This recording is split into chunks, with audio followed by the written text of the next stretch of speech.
Mabuhay!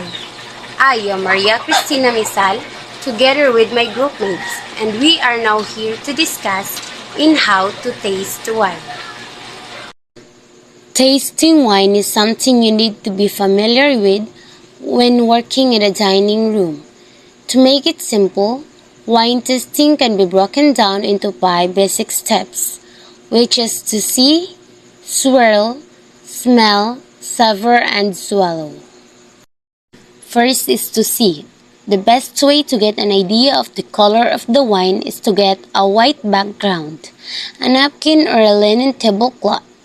Hold a glass of wine in front of it. The range of colors that you may see depend on whether you are tasting a white or red wine. So, mabuhay. My name is Jerry Ravidas. I am from base HM 3A. The white wine gain color as they get older. Red wine, on the other hand, lose color. They are some of the reason why a white wine may have more color. So, white wine, pale yellow-green, straw yellow, yellow gold, gold, old gold, gold brown, brown. So let's proceed to red wine, purple, ruby, red, brick red, red brown, garnet. So that's all. Thank you. Mabuhay! I am Mariel Abendan and I'm going to introduce to you why you must swirl the wine before you drink it. There are 5 reasons why you must swirl. First, to open it up and improve the taste. Reveal the true aromas in your glass. Move off putting aromas for a better visual of alcohol and to understand the texture, the wine, and the glass. Hey everyone, I am Laraga Juscoro Jr. and today I'm gonna show you or give you some tips of how to taste wine.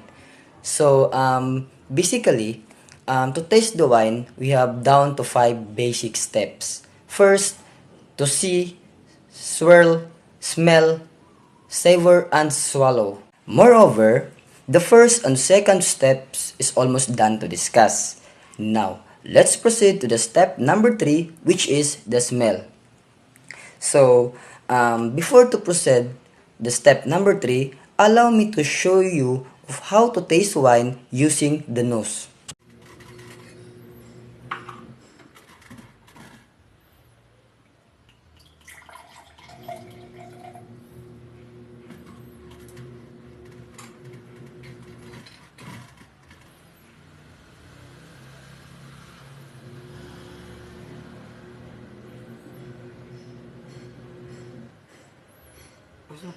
As you can see, the nose is the word that wine tasters use to describe the bouquet and aroma of the wine.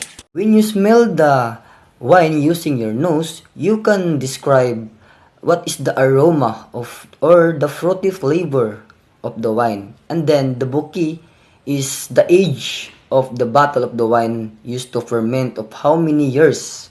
So that's the way of how to smell wine.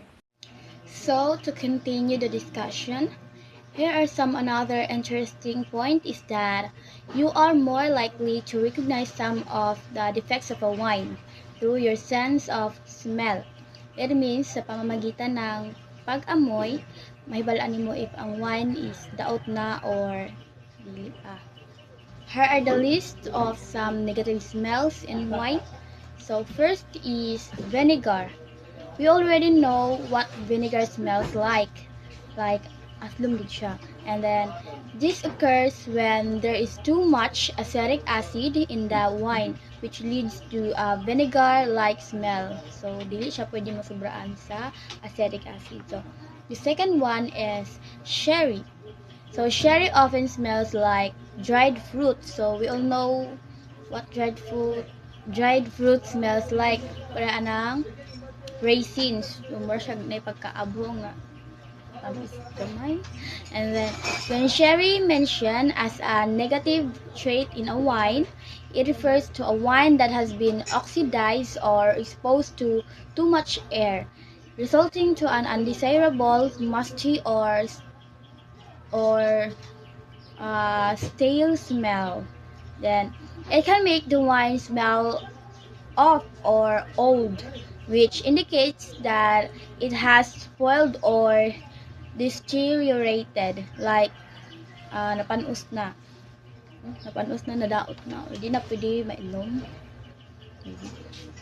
And then third was corkness.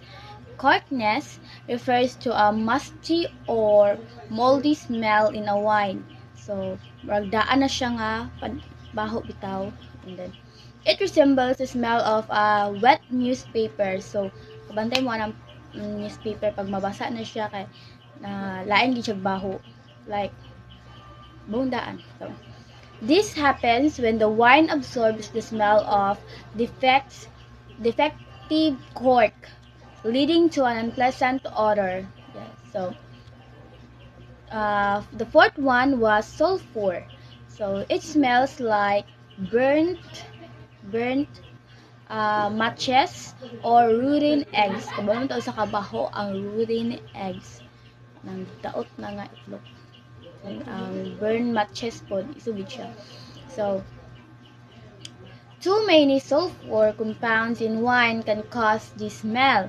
Sulfur dioxide is used in winemaking to kill bacteria and prevent unwanted fermentation. While it is preservative, a good wine should not smell like sulfur.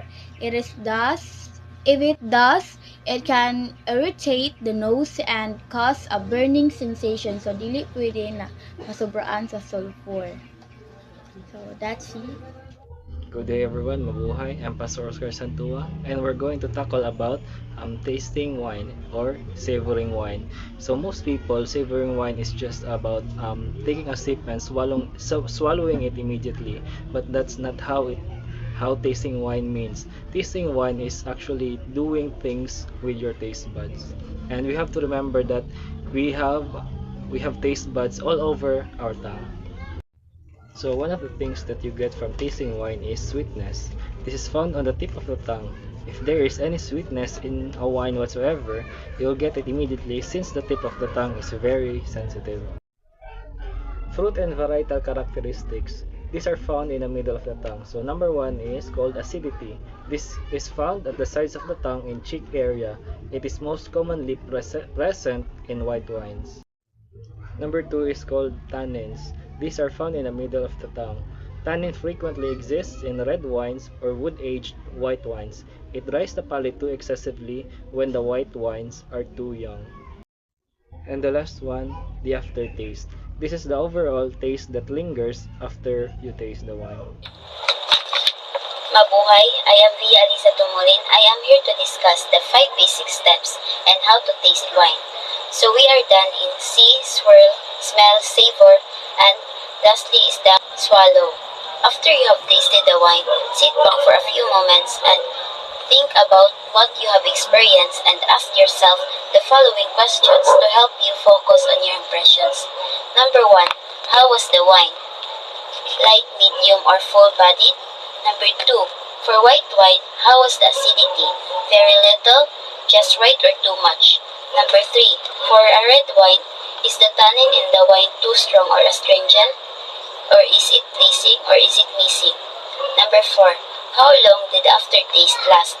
Number 5. Is the wine worth the price of your taste? Number 6. What food would this wine complement best? After you experience these following questions, it can help you to know and focus your impressions. Cheers to wine. I like it.